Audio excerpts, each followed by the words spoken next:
Hi there, welcome to the archives. So this is another episode. This one we're gonna call it Limerence Shame and How to Transmute It. Before I get into it, part of the feedback I got was um, I need to introduce myself. For those of you who don't know, my name is Dorothy Adekora Jen. I am a writer. I have a PhD in feminist and gender studies where I looked at the role of shame and how it impedes our interpersonal relationship. And so that's kind of what my expertise and my background is. Um, I've been doing, well, before it was called DEI, I've been doing kind of like social science work. I'm a social scientist. I've been doing social sciences since I started training in 2003. So this one, I'm going to try to make these videos a little bit quicker. Last week I posted something over on LinkedIn that I brought over from Instagram. I think the creator was Raising Self, and she posted one of her videos that went viral last year, and the topic was on limerence. And so I posted over on there how I basically have been the limerence queen since before I even knew it. I never knew that word proper, or I never really allowed myself to grasp it until last year when she did that post. And so I just wanted to share. If you Google limerence online, it basically talks about it's a Google says it's a state of mind in which someone is obsessed with another person, usually in a romantic interest, right? But it's involuntary. It's involuntary, meaning the other person doesn't even know you exist. They don't like you back. Often this is a case of like unrequited love, which is what I shared. My first experience of limerence would be in 5th grade. I was in grade 5, maybe grade 4. I think I was in grade 5. And I had a crush on a boy named Diego. And I kept it to myself. I didn't tell anybody. Nobody. I didn't tell nobody. No friends, no parents, no baby. I didn't tell anybody. I just kept it to myself. He had no clue, but in the behind the scenes, I was obsessed with Diego, okay? Like obsessed. I planned our wedding. I thought that I was gonna marry him. Um, and I remember because that was the first time I ever thought about marriage, about me getting married to somebody, right? And I thought I was going to marry Diego. I never told him. He wasn't checking for me. He was into other girls. Um, but that was my first heartbreak. I was just obsessing over this person who didn't even know that I liked them, who probably didn't even know I existed, right? And so on Google, it talks about a desire for the other person you want them to reciprocate the feelings. You have intrusive thoughts about the other person. You're longing for a relationship with them. There's like all of these emotional highs. You're spending so much time thinking about them. Like you spend so much time daydreaming. And if you know, I've always been a daydreamer, right? I was a little girl when I first came to Canada, teacher's reading, and I'm there staring outside the window. I've always been a daydreamer, which is I'm gonna get into that because I think there's particular types of people who might be more prone to have limerence. So it's different than love or lust, right? Because it's based on uncertainty about whether the other person even desires you also. Um, that's basically the long and short of it, right? There's just intense longing for somebody else. They don't fully reciprocate. And then you're in this phase of like just crushing on them, thinking about them, wanting them. I've done that my whole life, right? I was going to talk about unconventional beauty on here. So that is another post. I've already done shame and beauty conventions. So obviously like dark skin, fat skin, dark skin folks, fat folks, disabled folks. Um, there's in our world we have a very particular type of person who is quote unquote, whoops, my bad, who is said to be desirable, right? Thin, white, pale. I've been watching a lot of like Korean drama and Indian Bollywood, and even across the different cultures, it's just pale, thin, light, straight hair. Usually, boobs are popping. Today I was doing limerence. I was like, you know what? You know what? Since you rejected me, sorry. That's there's a little bit of thirst trap going on. I'm not gonna lie. There's a little bit of thirst trap going on, right? It's basically like you could have been motorboating these, but you didn't want me. I'm kidding. I'm kidding. Not really. So that's what it looks like in adulthood. Is just really thinking about this person, obsessing over them, wanting them, just being so desperate, thirsty, right? It's very pick me energy. Um, so I didn't recognize the term until last year. When I saw that post, I had so much shame. Oh my God. You're just like, oh wow. There's a word for it. It's like there's a word for it. Like psychology is like pathologizes this. Huh. I might need help, right?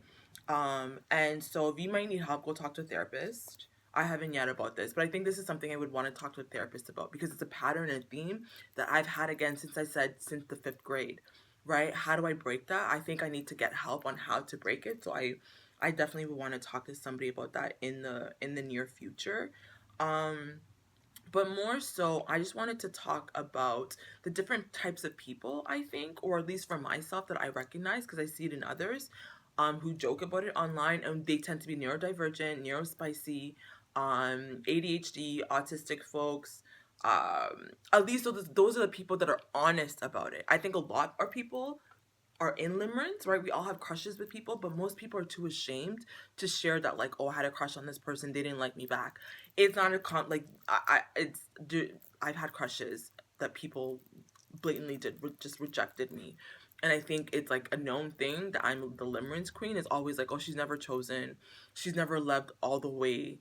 I've been single for over 12 years, right? Proper. I haven't dated. I've not gone on a date. The last time I went on a date was December 1st, 2012. I remember that day because it was World AIDS Day and because a lot of my work, my background has been HIV work. So I remember that day was December 1st, 2012.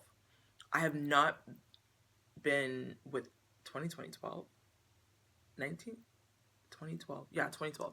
I haven't been with anybody proper, right? Physically, in person. So I've been in this constant state of limerence as an adult.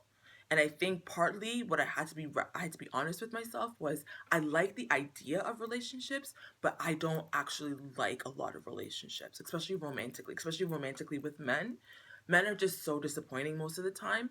Patriarchy has ruined the minds of so many men, right? Colonialism has ruined the minds of so many um, folks of color. I think I more so like the idea of romantic partnership, but I'm not sure if I'm a good relationship type person. So I think deep thinkers, those who are sensitives, those who are creatives, have imagination because there's a lot of creative imagination behind it, right?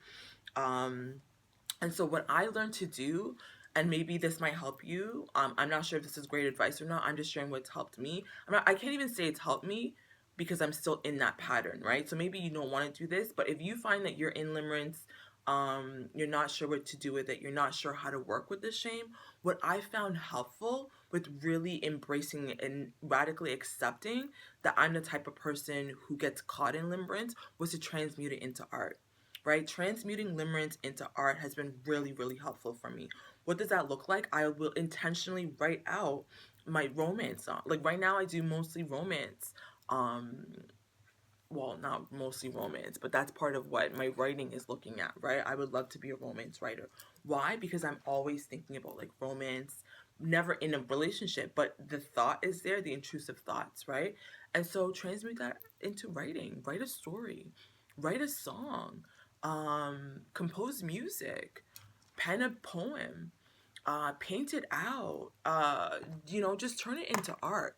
Because I think for me, that process also makes me recognize how crazy I am and how crazy I sound. It's like you don't know this person, right? Because once you have to create a character about you and somebody you like, you're like, I don't know nothing about this person.